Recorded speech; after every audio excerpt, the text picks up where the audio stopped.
Greetings and salutations. You did not click on Bridge Engineering with Ben Colston, but instead you clicked on St. Paul's podcast Beyond the Sermon. I am your host, Michael Sinn, and on this podcast we will look beyond the words that was said this past weekend. And if you have any questions, feel free to email me at the email below. Today I have Pastor Josh on the air. Say "Oi." OE. I was wondering what it was going to be today. Do you know what language that is? Swiss. No, it is Portuguese. Okay. It was a complete guess based on sound. Oh, I know. I could totally see how you got that. And like, shoot, if you told me if you had me guess what that was, I probably would have said Spain. Okay. Yeah, make me feel better. All right, good. Yeah. So no, I had to Google all these. I don't know these things off the top of my head. And as you talked about within your sermon this past weekend about the no's and all that, do you have a rough idea how many times that you said no this past week? Probably. And keep in mind, when I asked you if we wanted to rob a bank, you did say no, so that's one. You weren't supposed to tell people, Michael. I know. I would say 30 to 50. All right, 30 to 50 no's. Yeah. If you were to ask Anna, that number is probably tripled, but True. That was my follow-up question. That was going to be, was that more no towards more to the kids? yes. Or was that no to adults? Kids, definitely. Okay.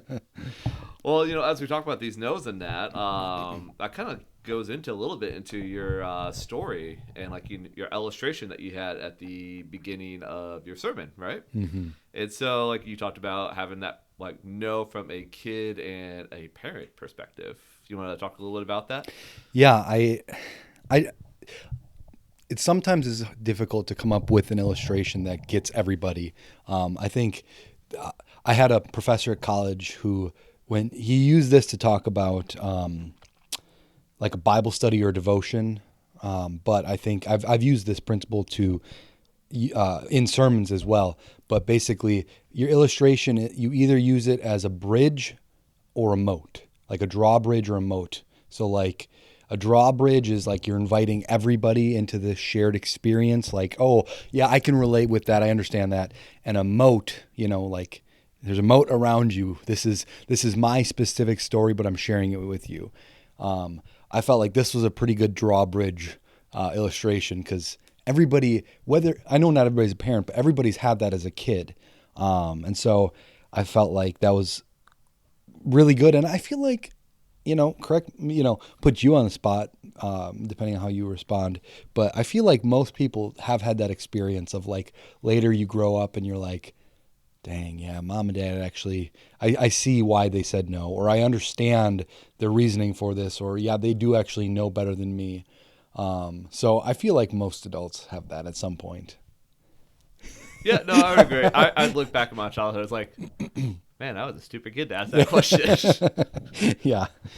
Yeah. And it was really fun too, because, at 9:45 we had, there were probably up in the balcony, we probably had like 15 to 20 middle school kids and like, a lot of families that go to a different church or, not churched at all or whatever. And, to have not only the parents, but also the kids hear that. And, it's fun. It's fun from different perspectives. Like, you saw a few parents nudging their kids or, looking at them while the kids try to avoid eye contact or, but it's something that we could all relate to. And so I felt like that was beneficial to find one of those. Cause, I've said on here in the past, I don't always feel great about my sermon illustration. Sometimes you have to make it, you have to give it a little bit of a stretch to make it work. But this one, I felt like it worked pretty well.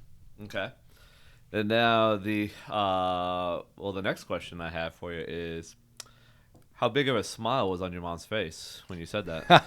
Well, I specifically did not look at my mom. I know you said that at the 8:15 service, but I'm sure you still did. Not for a while. I legit did not. Oh, okay. Which me and my mom have a very good relationship. Like I actually asked her like early on. I wasn't sure which direction my sermon was going to go, and so I asked her. I'm like, Mom, was there anything as a kid that I like really, really wanted, but threw a fit at when you said no or whatever. And she said, no, you were a perfect child. No. I was expecting you to say the Millennium Falcon toy. Yeah. Well, I think toys, yeah. She didn't come up with any. I did have a Millennium Falcon. It was not like a regular toy. It was like a action figure holder, but I used it as a toy. So maybe that satisfied. Yeah. But yeah, we have a good relationship and one I can joke around with. And so, yeah, I wasn't actually entirely serious at 8:15 about not looking at my mom because we talked about that. So yeah. Okay. Now my legit actual next question for you is, would you have taken another route if you didn't focus on like the no's within your sermon? Well, it's still kind of under the umbrella of the no's, but and this is tough to talk about in a sermon. I think this is kind of the only way you can talk about it, but how do you know if God is telling you no? And like exploring what that is. And I do think, if somebody were to come and ask me, say, Pastor, how do I know if God is trying to tell me no? There's not necessarily has this or this happened? Or, like it really is kind of like, okay, well, for whatever reason, this particular thing has kept happening, or like and so this is where I didn't want to talk about it in a sermon, but I do feel like sometimes God does give us signs, right? And I say that and I like am cringing a little bit just because we're Lutheran and and we're biblical. We don't want to rely on signs, but when we think about how God works in our lives, I do think, okay, God, give me a sign to let me know I should not be going this route. And like, I think about something like looking at a house, like you're like on the fence and then it's like, oh, this one thing that we didn't expect. Okay, take that as a sign. Like I do believe that God does give us signs like that, but you got to be careful not to read into those signs too much. So yeah, that was something that I would have loved to have addressed, but I just really didn't think I could do it in a sermon. Yeah. Okay. And kind of a weird question to ask on that, but it's like, as you talk about like, man, I thought about going this way, I thought about going that way. Like ultimately, were you completely like, yes, I am satisfied with how everything turned out and like happy with how it went? Yeah, I think that more than anything, I was just satisfied to be able to talk about this topic. Like I was satisfied with my sermon. Yeah. Don't get me wrong. Okay. But I just, as I read through and prepared, I was like, we don't talk about that a lot, right? We don't talk about God telling us no and it being a good thing, and to have this example of the Israelites seeking their king. And like it being an example of, okay, if God didn't give them what they wanted, it would have been good, but he allowed them to. And so, yeah, I felt good with it. And again, I was just happy to be able to talk about it because I had a few people afterwards that are like, I needed to hear that, right? Like people that have been told no by God recently and being reminded that it is for their good. So yeah, I was glad to be able to talk about that topic. Nice. Okay. The next question I have for you is, how did you intend the sermon to impact the listeners this week, their lives? Really, a deepening and strengthening their faith, because I think oftentimes we can. I don't mean this in like a derogatory way, but we can act like children in the sense of like, you don't get what you want and you get upset, right? Like that's a natural reaction. Now, as an adult, you might react differently. Hopefully you react differently than you would as a kid not getting what you want. But but really to see that like it is for our good, right? And so like it's deepening the trust in all things with God, not just the things that we can see and perceive. Because like if you're not told no, you don't know what the consequences necessarily are, right? Like if you get what you want and you get the consequences, well, then you know the consequences, but you don't necessarily see the consequences that you're being protected from when you don't get what you want. So understanding that God is protecting us, and that allows us to deepen our faith, deepen and strengthen our faith in Him. Okay. And like, as we talk about, like, impacting the listeners, like, how did the sermon, impact to you? How did it preach to you? The perspective of not getting what I want, because like how just to have God write the sermon for you. You said like, nope, you need to do it. Yeah. Yep. And then GPT came along, and no, I'm just kidding. It's funny, actually. As a side note, I, for the very first time yesterday ever, used Chat GPT. I wanted to come up with. I actually used it twice. I wanted to see if it could come up with any like good pun names for a sermon with David and Goliath. Oh, yeah. And then see if it came up with any good images of David and Goliath. The answer was no for both. There were some decent options and some options that I actually laughed out loud. Some that were not appropriate to be used in a sermon title. But anyways, yeah. So I think the biggest one for me is different relationships that I had, like in high school or early college. Mm-hmm. Like there was one girl that I was like, oh, this is the one, like the one person I'm going to spend the rest of my life with. And then she broke up with me kind of out of nowhere. And after that relationship, like it took me like 3-4 months to like really heal and come to grips with it. And like I was very much like, okay, God, why? Like I thought this person was great for me, and it was about the time that I finally got to the point of being content with not having a relationship and all that God actually brought Anna into my life. And 13 years later, we've been together now 13 years, married 10. And it's kind of like, okay, wow, God, you protected me by not giving me what I wanted. And I could not, I don't think there's a person that fits better with me than Anna. And so, like that just being the main example that comes to mind, but so many things like that where it's like, I really wanted X, Y, or Z, but God had something better in mind. Yeah. And so that was a good reminder, because, you still want things, not just as a kid, as an adult too. And so to be reminded that God's plans are better. And I even use the example of winning the lottery, and how that, that's something that we've all said at least once in our lives. Oh, if I just won the lottery, and like, not even that's necessarily good for you. I know, just like thinking about all those documentaries that talked about the people, it's like, yeah, it's actually put them more into debt. Yeah. With all the taxes that come from that. Yeah, not leaving them in a worse position. And this thing that you're like, of course this is going to help.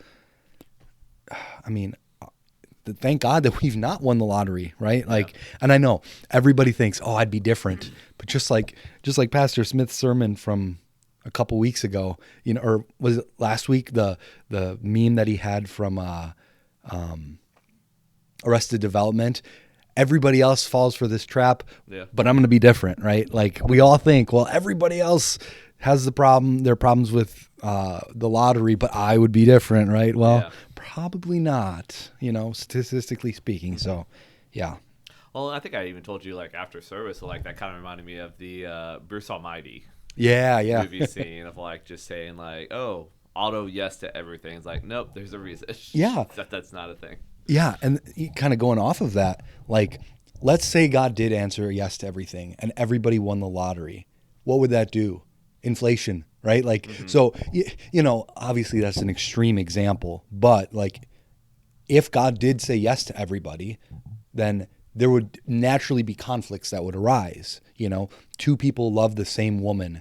God says yes, so they both marry. Like, just things that just can't. They can't. Mm-hmm. Two different people wanting the same house. The list goes on. God, like, for our good, cannot say yes. Like, it just doesn't work. And that's, again, I said this in my sermon a couple times. It doesn't feel good in the moment. Like, not getting what you want doesn't feel good, but it's what's best long term. Yep, most definitely. All right, and my final question about your sermon is, man, we've been in this Old Testament for quite a while. We have. And how do you get to Jesus being in the Old Testament for so long? Yeah, well, I'll be honest. This one was a little bit tricky. I've talked about the different types of law proclamation in the past. There's the Christus Vicar, which is you have sinned. This is the forgiveness for your sins. And then there's Christus Victor, which is he's victorious over everything. So in this broken world, there's hope, right? Mm-hmm. Well, the use of the law for the Israelites is a little bit different for us, right? Because we are I was using it, I was showing how they were in sin, demanding a king, even though God told them not a good idea. Yeah. And I was using for us how it's actually for our good, not that we've necessarily done anything wrong. So, but just that God reigns supreme. So it was a little bit tricky, but I think where I came to the point of bringing Jesus in, I think I don't always feel this way, but I feel like I saw the realization on people's faces when I got to because what I said was a son being told no by his father is the best thing that ever happened, or whatever I said about God asking to take the cup away from him. Yeah, and I actually saw people's the moment they got it, or oh yeah, so that was really cool, and I thought that was a good twist because for Jesus in that moment that wasn't good. Right now, he knew that this is what had to happen, mm-hmm. because he knew the plans from before the foundation of the world with his father. But his human side is I don't want to have to do that, right? God, Father, please, no, something else. But it ended up being good, and even for him, right? He got ultimately what he wanted, mm-hmm. which is us. So yeah, that was fun to experience. And I think all the services, seeing that little bit of this could have been a thing that the twist or the shock factor of a sermon or whatever that question is that you sometimes ask.